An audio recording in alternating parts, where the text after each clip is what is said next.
Hello, welcome back. My name is Grandmaster Daniel Gormali, and welcome back to my channel, which is called Hometown Hero. And today I want to talk about subjects I've personally find interesting, which is luck in chess. Can you be lucky in chess?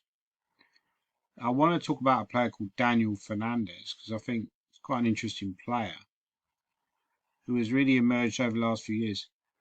I first played Daniel in a tournament in Torquay. I believe that was the first time I played him. And I lost.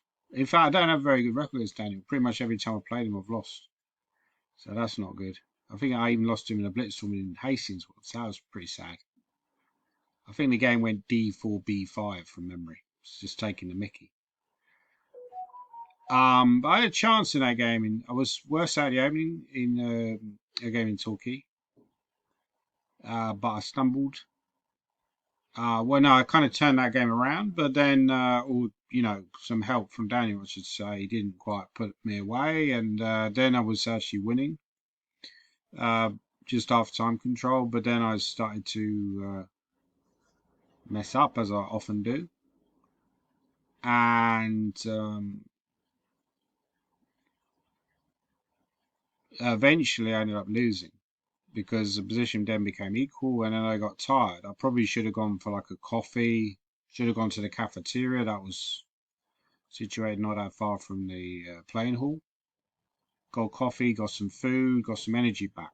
Instead, I carried on playing. Got more. I remember thinking I was getting more and more tired as the game went on, and lack of energy, and I got outplayed.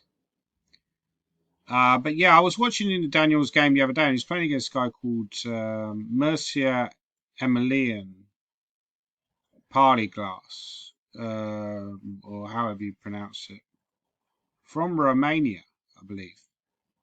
And he plays for this Isle of Man team, which is called Manx Liberty. Daniel, I believe, plays for the Sharks, which is a scary team of individuals run by a very scary individual called Ben Purton. He's a nice guy, actually, Ben. But very, very intimidating team. And they had a game in the 4NCL. Now, Parliglas is one of the people who's been a victim of the deflation. So if you go back maybe a couple of years, Parliglas would have been rated about 2650 and Daniel Fernandez would have been rated about 2480 or something like that. He became a GM a few years ago. However, he was not really considered to be one of the better GMs. But now we're starting to reformulate that opinion because his results recently have been very, very good. And he's actually swum against the tide of deflation that we've seen in the rating list. Whereby you have a lot of underrated players, you have a lot of underrated juniors. And somehow Daniel has gained points over that period, which is a very impressive feat. So I wanted to show this game quickly. So what should White play in this position?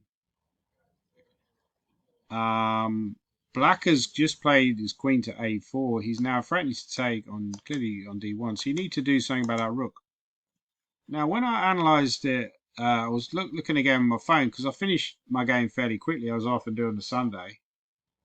I messed up my game. I had a chance to be better. I probably was better, but I made a slight mistake, and that was that. And then effectively, I had to repeat. Otherwise, it would have been worse. I possibly could have played on. I think Daniel would have, if he'd been in my situation, he would have gambled. But I didn't, and I drew the game. So I'm looking at the game on my phone when I'm traveling back from the 4NCL, and I looked at this position, and very quickly, well, White played a move rook d5. Now, what is wrong with the move rook d5? At first, that looks like a good move. You've got our visions of maybe moving the queen away eventually, and then sacking the rook for the knight on f5. I'm sure that's what White intended when he played rook d5. However, it fails for a tactical reason. As soon as I saw that move appear on my phone, I thought, well, what happens if Black just goes rook e8? That's a really unpleasant move to me, right? What do you do about rook e8? It's hitting the queen. Where can the queen move? This is what happened in the game. Fernandez, who's very tactically alert, very quickly played rook e8. Looks like an obvious move. Now we're starting to see maybe why Partyglass has lost a lot of rating points. He probably wouldn't have made that blunder like 2 years ago or a few years ago. Somehow, obviously, once you're losing rating, it's affecting your confidence, and then you start to make blunders. Rook e8 is just a good move, and effectively it's the end of the game because now white has to give up the d pawn to avoid losing immediately. If you move the queen, well, that's just not going to work because I give check. I'll take the rook. So white in the game played a move d7, black took. And the problem is you can't take with a rook because of queen d1 check. So white is forced to queen the pawn. Again, like you can't take here because I just give check and take. So you're forced to queen the pawn. But now we go rook e8. And now you have to offer the exchange of queens to avoid losing the rook. Because again, you can't play this because of queen e4 check. So you have to go queen d7, and then we got this position. Now this is an absolute nightmare scenario for white.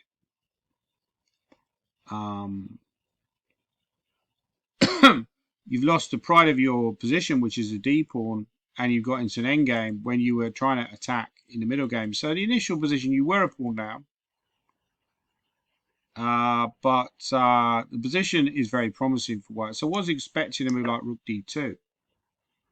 Now, how would the game have continued? So if we assess the position, I think from a practical human perspective, it looks fairly unclear.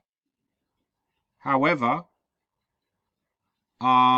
it's also good practical chances for white. So the computer really likes white's position, but very good practical chances because of a strong d pawn. So white is a pawn down. He's sacrificed a pawn. He's lost his pawn on h4. He lost earlier, a few moves earlier.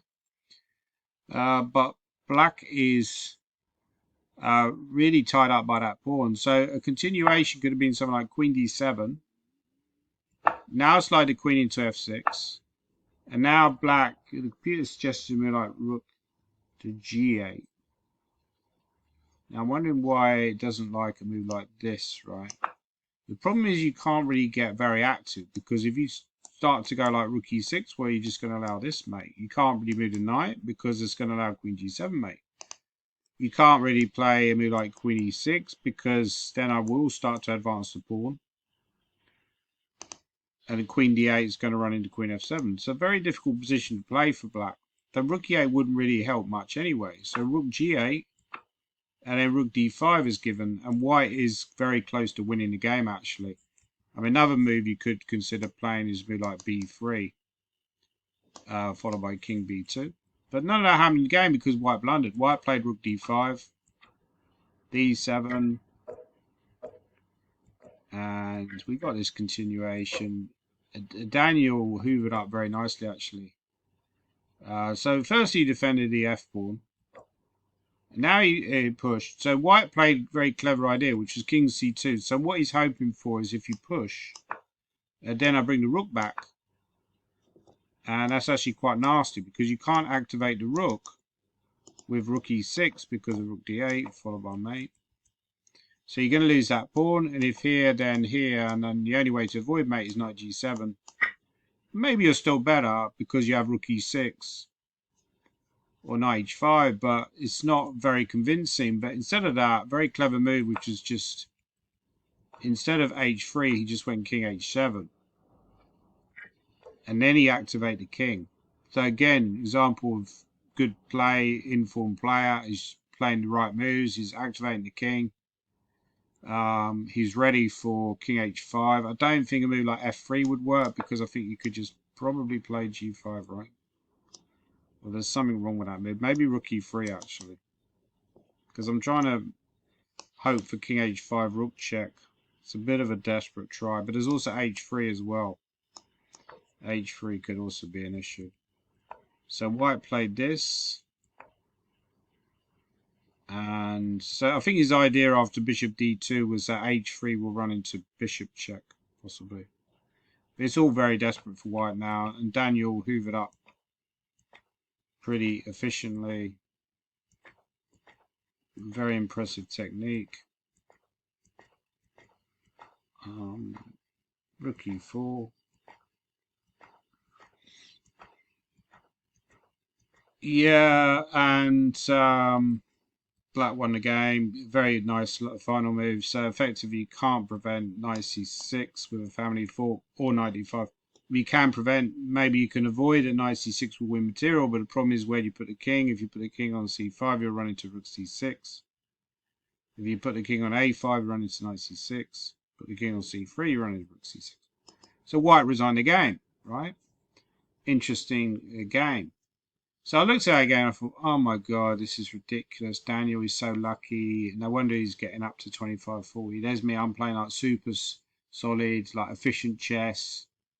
Like I'm never losing. I just how the hell am I not gaining loads of points? Like this guy's just playing like pats of chess. The guy's got a pawn on d6.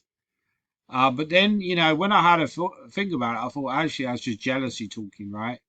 In reality, Daniel is not a lucky player, or there is a reason for where he appears to be lucky. Now, in my opinion, there's a few reasons why he appears to be a lucky player. Another good example was someone like Tao. Tao played very dynamic, risky, creative chess. I think Daniel plays very dynamic, risky, creative chess. So you can get the impression that he's a lucky player, but in fact he's not. He just takes more risks than most people. Therefore, he gets that luck. And he's very self-confident. And when he gets a chance, like you saw in that game, when he actually gets a winning position, he's often very ruthless and putting away that win. Right. So I feel like luck is very closely entwined with your approach to the game. If, like me, you basically rely a lot on your opening theory, on just outplaying people from move one, and then you can be perceived to be unlucky, or you can perceive yourself to be unlucky because you're effectively probably not winning a lot of games where you were better. But I would say a lucky player is somebody, or somebody who's perceived to be lucky, is somebody who's not really relying so much on opening theory. They are looking just to get a position, playing creative chess in the opening, getting a position, and then they're going to try and outplay their opponent in the middle game. And they're not too bothered if they get a bad position in the opening, because I just think that's part of chess. I'll carry on. A lot of it's about attitude based, that you're carrying on if the game is turned against you. So I think I'm going to make this a several part video, and I'm going to look at my own games at some point during the course of this video and explain why I might be an unlucky player, or or I could perceive myself to be an unlucky player. Let's have another look at another game of Daniel's. So this is a very interesting game he played against Marin Boisic. I believe this guy took part in the recent European Team Championships. I think he might have played against England, actually. Did he play against Luke Shane that match? I have a feeling he possibly did, but I can't really remember. But he's a decent player. I'm not sure where he's from. Shows how much research I do into these videos. But this game was the start of Daniel's great run. Now, he went from 2480, and he's currently running about 2540 on the live rating list. Obviously, the aim for him would be eventually get 2600, but that's going to be the acid test. Can he get 2600? Possibly he would need to solidify a little bit in terms of, bring down the number of games that he's losing. So he's quite a risky player. He has obviously got the ability to beat people. It's judging it very finely. Do you have that kind of cutthroat attitude, and how long can that sustain you for? We've seen with someone like Gawain, for example, that he's been quite an aggressive player over a number of years. He's able to achieve a high rating. So it's clearly possible to be that kind of rating with an aggressive style. I do think that I think he feels a little bit forgotten about because we've seen with the England team he was essentially ignored for selection there. London Chess Classic is not in the field there. There is an element where you can get to a certain rating, or and you're still ignored. So that's often why I've felt. I felt like is it worth the effort to actually even if I had a personality to put in the work now to say get from 24, my current rating is 24.40, to say put in 6-7 hours a day and get to 25.50. In what way is my life going to change? It's not really going to change much, right? I might get slightly better conditions in some tournaments. I probably don't have the personality to do that, but the lack of motivation is there because effectively a lot of times you're being ignored. In England, the top players are well looked after. However, the players lower down on the ladder are more or less ignored. It's kind of very capitalist, very kind of brutal elite kind of thing. But that's reflected in all of chess. The top players like Magnus are well looked after whenever they play. However, players lower down are often struggling. So it's not just English chess that is guilty of doing